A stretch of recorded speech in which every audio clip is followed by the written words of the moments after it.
नमस्कार, पूनम्स किचनमध्ये तुम्हा सर्वांचं स्वागत आहे। आज आपण बनवणार आहोत झणझणीत असा बटाटा वडा आणि त्यासोबत हॉटेल स्टाईल सांबर।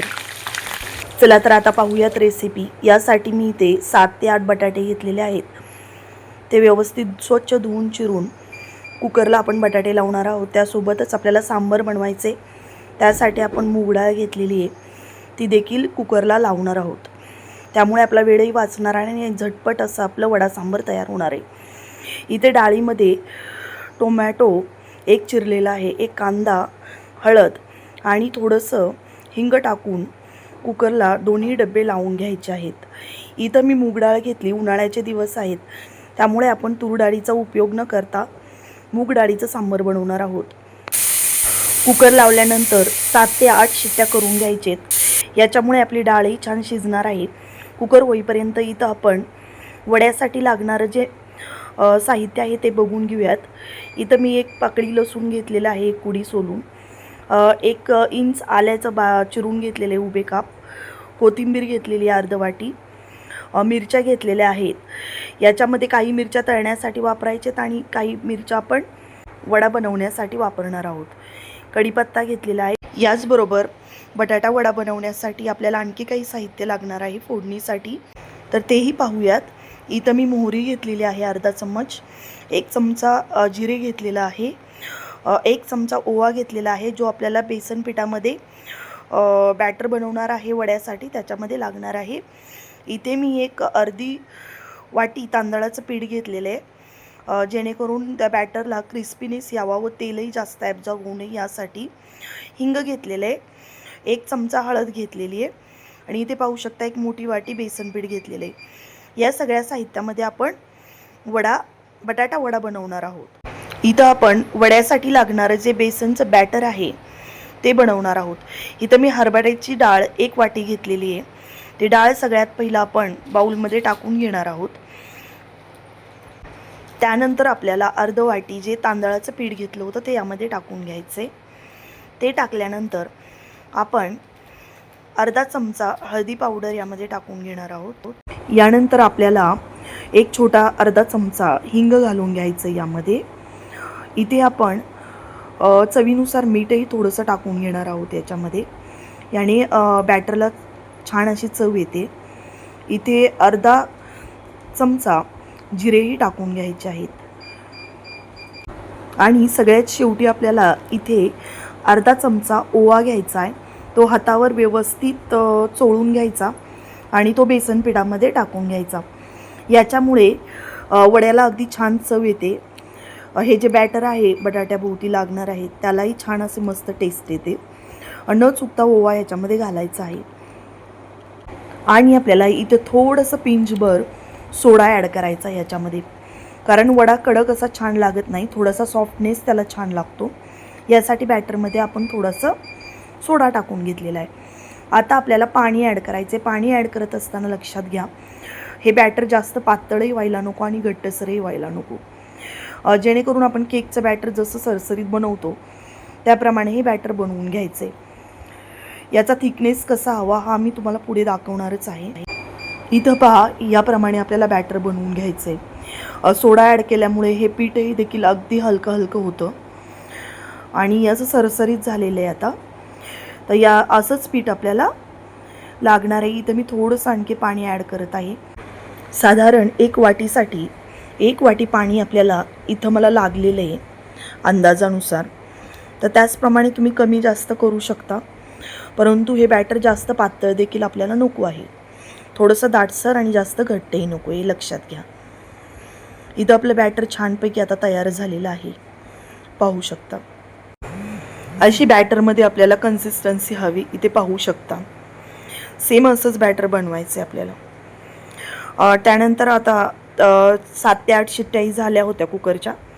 कुकरही मी बंद केला होता, तो थंड होण्यासाठी ठेवून दिला होता। इथं आपलं बॅटरही रेडी आहे। यानंतर आपल्याला आता बटाटा बनवून घ्यायचा आहे। आता बटाट्यासाठी लागणार आहे आपल्याला मिरची, आलं लसूण पेस्ट। यासाठी मी मिक्सरचा जार घेतलेला आहे, त्यामध्ये मिरच्या, जे काही तुम्हाला साहित्यामध्ये आलं लसूण दाखवलं होतं ते आणि थोडीशी कोथिंबीर टाकून ते बारीक करून घेतलेलं आहे, इथे तुम्ही पाहू शकता. त्याची फायनल पेस्ट बनवून घ्यायची आहे. आता आपला कुकर देखील थंड झाला होता, तर त्यामधली वाफ काढून मी तो कुकर ओपन करून घेणार आहे. इथं आपली डाळ आणि बटाटे देखील अगदी छानपैकी शिजलेले आहेत. आता डाळही शिजलेली आहे आणि बटाटेही शिजलेले आहेत. बटाटे थंड होईपर्यंत आपण सांबार करून घेणार आहोत. त्यासाठी इथे मी गॅस ऑन करून त्यावरती कढई ठेवणार आहे.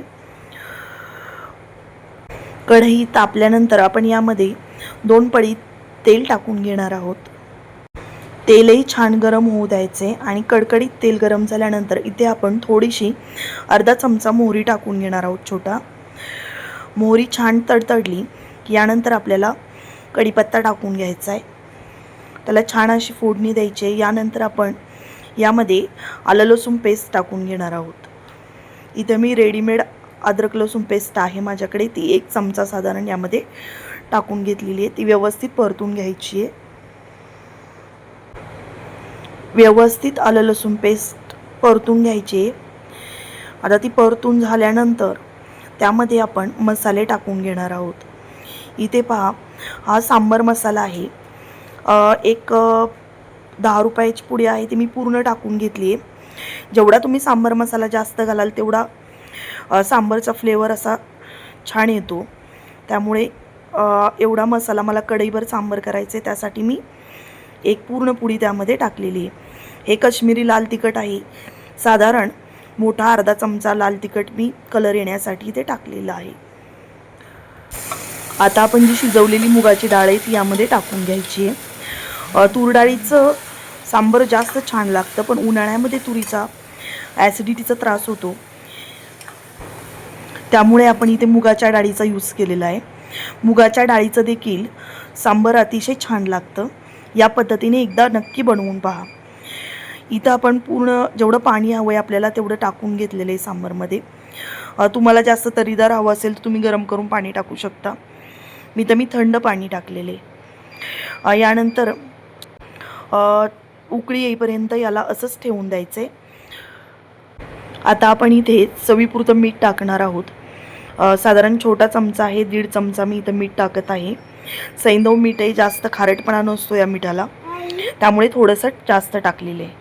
व्हिडिओ स्किप झाला आहे. इथं मी चिंच पाणी बनवलेलं होतं. साधारण 7 ते 8 बुटकांचं पाणी बनवलेलं होतं चिंच पाणी. ते गाळून घ्यायचे आणि सांबारमध्ये टाकायचे. चिंच पाणी आणि गूळ असेल तर सांबाराला तुमच्या छान अशी चव येते. आता माझ्याकडे ह्या छोट्या गुळाच्या ढेप आहेत, त्या मी टाकलेल्या आहेत. त्यामुळे आपल्या सांबाराला छान अशी आंबट गोडसर अशी चव येणार आहे. त्यामुळे इथे गूळही टाकणं खूप महत्त्वाचं आहे. सांबारमध्ये गूळ अतिशय छान लागतो. रेग्युलर जर सांबार बनवता त्याच्यामध्ये खूप साऱ्या भाज्या तुम्ही यूज करू शकता. भोपळा असेल, शेवगा असेल. पण जे वडा सांबारसाठी सांबार बनवणार आहोत ते असंच प्लेन डाळीचं टोमॅटो टाकून फक्त छान लागतं. आणि त्याचा थिकनेस असेल तर अगदी छान. त्यासाठी वेगळं काही टाकायची तुम्हाला गरज नाही. इथे पहा आपले बटाटेही थंड झालेले आहेत. आता सगळे बटाटे व्यवस्थित त्याचे साल काढून घ्यायचे आहेत. एकही साल ठेवायचं नाही. वड्यामध्ये ते छान लागत नाही आणि दिसायलाही चांगलं दिसत नाही. त्यामुळे व्यवस्थित असं बटाट्यांच्या साली काढून घ्यायचेत. सांबार आपलं उकळत आहे तोपर्यंत आपण साली काढून घेणार आहोत. याप्रमाणे जर तुम्ही बटाटा वडा आणि सांबार बनवलं तर अगदी झटपट होतं आणि वेल प्लॅनिंगनुसार होतं. टेस्टही अगदी छान आणि भन्नाट लागते, तर नक्की ट्राय करा. आता पुढे आपले बटाटे सोलून झाल्यानंतर आपण या बटाट्यांना स्मॅश करून तडका देणार आहोत. जे आपण मिरची पेस्ट वगैरे बनवलेली आहे, कढीपत्ता वगैरे आपल्याला टाकायचा आहे बटाट्यामध्ये, तर या पॅनमध्ये आपण त्याच्यासाठी तडका बनवणार आहोत. तर इथं मी 1 पळी तेल टाकून घेतलेलं आहे. तेल जास्त घालायची तुम्हाला गरज नाही. असे आपण वडे नंतर तळूनच घेणार आहोत. बटाट्यामध्ये एवढं तेल पुरेसं आहे. तेल गरम झाल्यानंतर जे आपण कढीपत्ता, जिरं, मोहरी वगैरे काढून ठेवलेलं होतं, हिंग, ते सगळं आपण फोडणीमध्ये टाकून घेणार आहोत. छान असा तडका बसला जिरं, मोहरी, कढीपत्त्याला की यामध्ये आपण जी मिरचीची पेस्ट बनवलेली होती ती देखील टाकून घेणार आहोत. हळदी पावडरही टाकायची आहे आणि चवीनुसार मीठही टाकून घ्यायचे. हे सगळं मिश्रण जे आहे ते आपण बटाट्यामध्ये टाकून स्मॅश करून घेणार आहोत.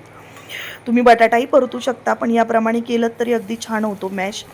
आणि हा जो मसाला आहे, तडका आहे, तो सगळीकडे बटाट्यामध्ये अगदी व्यवस्थित मिक्स होतो. त्यासाठी याप्रमाणे नक्की करून पहा. छान बटाटा वडा नेहमीपेक्षा अगदी छान लागेल. छान अशी मिरची परतून झाल्यानंतर आता आपण गॅसवरती कढईमध्ये तेल गरम करण्यासाठी ठेवणार आहोत, जे आपण वडे तळण्यासाठी यूज करणार आहोत. आता जे आपण बटाटे सोलून घेतलेत त्याच्यामध्ये जो तडका दिलेला आहे तो सगळा टाकून घ्यायचा आहे आणि व्यवस्थित असा स्मॅश करून घ्यायचा आहे, जेणेकरून सर्व बटाट्यांना जे आपण मसाला बनवला आहे तो लागणार आहे.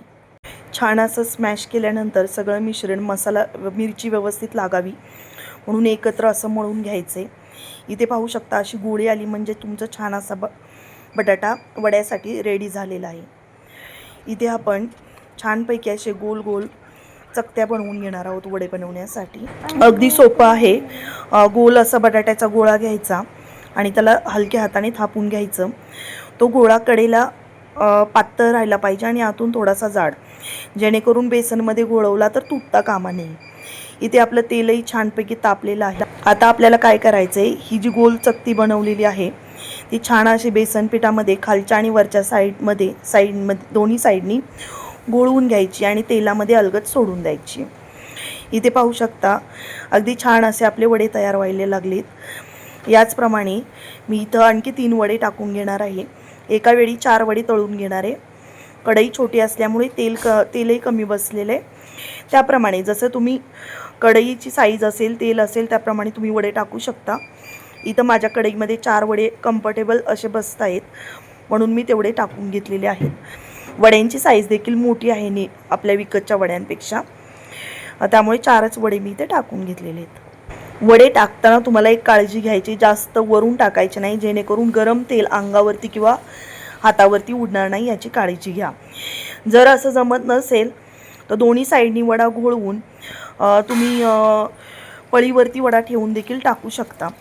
त्याने बेसन पीठ थोडंसं जास्त लागेल, पण जर जमत नसेल तर या पद्धतीनेही वापर करू शकता. आता पहा अगदी छान असं याला सगळीकडून तेल वरच्या साईडने तेल थोडंसं हे करून घ्यायचे आणि पलटी करून घ्यायचेत वडे.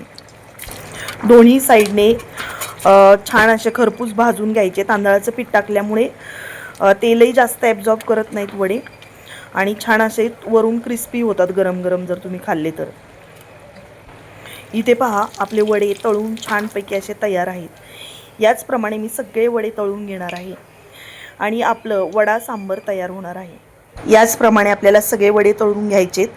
7 ते 8 मीडियम साईजच्या बटाट्यांमध्ये साधारण 14 ते 15 वडे अगदी सहज होतात मोठे मोठे. याप्रमाणे तुम्ही बनवू शकता. वडा बनवतोय तर त्याबरोबर मिरचीही पाहिजेच. त्यासाठी मी इथे तोडून मिरच्या घेतलेल्या आहेत खुडून. त्या अशा झाऱ्यावरती ठेवायच्या आणि तेलामध्ये बुडवून काढायच्या. गरम तेल असल्यामुळे मस्तपैकी लगेच तळून निघतात आणि त्याच्यावरती थोडंसं मीठ टाकून घ्यायचं. आपल्याला वडा सांबर प्लस वडापावही तुम्ही खाऊ शकता. असे दोन्ही पदार्थ अगदी छान असे रेडी होतात. इथे आपलं छान असं सांबर तयार आहे. त्याचबरोबर सगळे वडे देखील तळून तयार आहेत. तिथे पाहू शकता अगदी छान असे. इथं मी जेवणासाठी ताट तयार करते. यामध्ये 2 वडे टाकून छानपैकी असं सांबर टाकून घ्यायचं. पाव आणि तुम्ही पावामध्ये वडा देखील टाकून मस्तपैकी वडापाव देखील खाऊ शकता. सोबत कांदा आणि कोथिंबीर चिरून घ्यायची व लिंबू घ्यायचं. मस्तपैकी वडा सांबरचा बेत आज झालेला आहे. तर रेसिपी कशी वाटली नक्की सांगा आणि जर आवडली तर लाईक कमेंट करायला विसरू नका. आणि माझ्या अशाच नवनवीन रेसिपी पाहण्यासाठी, टेरेस गार्डनिंग व्हिडिओज पाहण्यासाठी माझ्या चॅनलला नक्की सबस्क्राईब करा. Bye bye.